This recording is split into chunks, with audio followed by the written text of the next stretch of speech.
Remember those tireless Ron Paul activists who came to New Hampshire for Operation Live Free or Die? Well, one of them is Debbie Ullman of Florida. Not only did Debbie fight for your freedom here in New Hampshire this January, she's now a sponsor of your favorite show, The Ridley Report. Debbie invites you to sample the exotic natural herbs of the Amazon. Head to the video description for this clip, click on Debbie's link to learn more about the importance of the Amazon and the benefits of Amazon herbs. AmazonHerb.net/Amazon Alive. Dave Ridley here, signing in for ridleyreport.com from the Federal Building, just outside the Federal Building in Concord, New Hampshire. As you can see, I've got my puke-designed, James Schmill-designed Ridley Report badge, and got some demonstrators behind me. What I want to do right now is recount in some detail, it's March 25th, 2008, recount in some detail the conversation I had with Federal Marshal Brenda Michelson inside about several interesting things. What spurred the conversation, apparently, was that I went inside and discovered that they wouldn't let me go into the courtroom. I was going to try to watch the trial of the Brown supporters. They wouldn't let me go past the metal detector without an identification. I thought, wow, that's big news, because they've never required ID in the past. I thought maybe they're implementing a permanent change or something. Hey, there's Gardner Goldsmith. Hang on just a second. Gardner Goldsmith. Hey, Guard! Well, everybody should tune into the Ridley Report. YouTube. He's a nut, and so am I. And you know, they say nut like it's a bad thing. But anyway, so we're doing a demonstration against the treatment of the Browns. But anyway, what I want to mention is go over this conversation, and I find out couldn't get in without an ID. So I started asking a lot of questions of the guards. The guards finally got tired of answering my questions, so they called in they said, well, we're calling in a deputy U.S. Marshal to answer your questions and maybe let you in.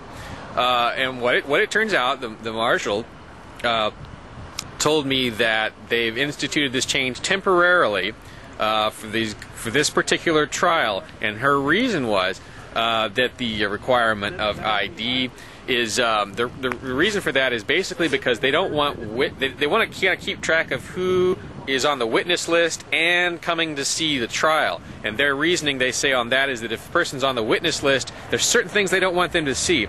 So tracking them by writing down their driver's license number apparently keeps people, they say, from going in there and seeing stuff they're not supposed to see if they're witnesses. Witnesses are being allowed to attend, unrelated parts of the trial and stuff, but they don't want to contaminate the witnesses. So they say. Other theories about what maybe could be going on, other motivations they might have. But anyway, this is very interesting because it relates to the whole Real ID situation.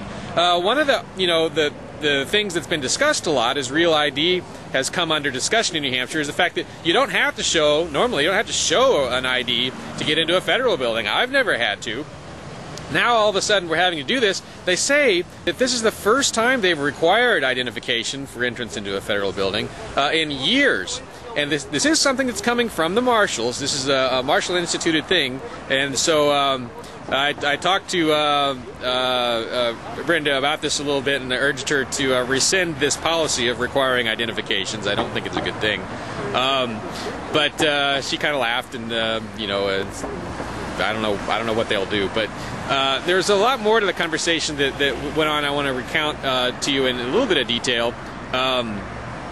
We talked a little bit about, there being too many laws. I reminded her that there were just too many laws that the Marshals are being asked to enforce, and she agreed with me that there are.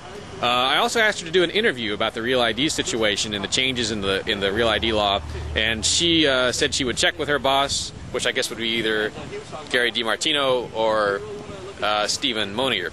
She went, said she checked with her boss, called me back, and said he's informed me that I should not talk to you, basically. So I wasn't able to get an interview with her. I would have loved to have done that. I did also ask Stephen Monier for an interview today about the Brown trial. He declined. Says he's on the witness list, the defense witness list. Anyway, I'm going to try to remember the rest of the conversation. When I, mentioned to Brenda my belief that there are way too many laws, she agreed with that, and she said, but the way to change that is to get the right people in to change the law. And I said yes, that's true, but the deck is stacked against freedom lovers in this matter. It's very difficult to get people like us into office. We also talked a little bit about the witness list. Well, that was interesting. Turns out Margot Sanger-Katz is on the witness list, defense witness list apparently, and Lauren Canario is on the witness list. This resulted in Lauren apparently not getting quite as easy. She couldn't. There were certain areas, I guess, that they weren't going to let Lauren listen to, from what I understand. But they did let her in yesterday without an identification. The marshal reported to me that Lauren refused to give much information. I think showed a credit card, but wouldn't tell him where she was from or much of anything like that. She was allowed into the trial, but apparently a marshal had to be the one to let her in. So what they're doing is having basically if somebody wants to get in without ID, a marshal comes down and makes the decision. I asked Brenda if the judge ordered Margot to testify against her will, or anyone to testify against her will, would she arrest Margot? And her answer to that was basically it's very unusual for journalists to refuse defense requests. Like if the defense wants you as a witness, then it's not very common for journalists to make a big deal out of that. But if the government tries to pull you in and make you be a witness for the government, then journalists tend to resist, and judges tend not to want to get involved in that kind of a mess.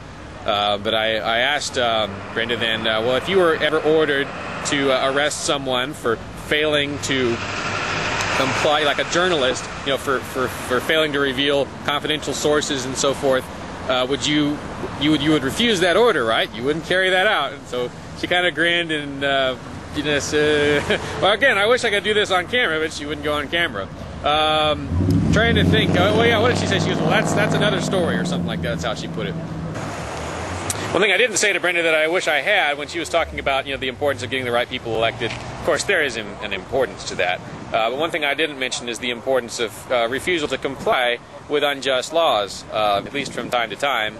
And that's the point I think that they need to understand. We're trying to make them understand that a bit, but it's always something best reiterated as much as possible. I wish I had said something about that. We have so many bad laws in the country, we're never going to get rid of them all. The only answer is going to be disobeying some of them until they become unenforceable. And of course that means peaceable disobedience in the Gandhi tradition. They don't want anybody to have the other kind, but it's okay if they do. That's the kind that the federal government does. They're the ones that do the violent things, more often than not.